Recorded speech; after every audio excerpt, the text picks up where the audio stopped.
trail.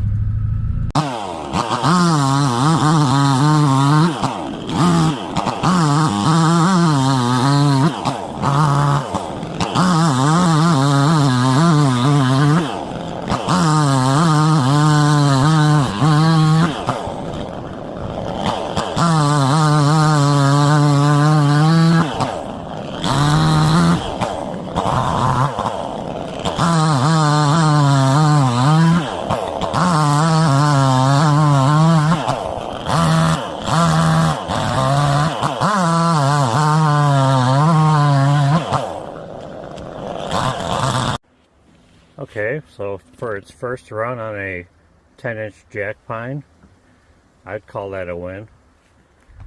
The clutch may be a little bit weak, but we got the trail almost opened up.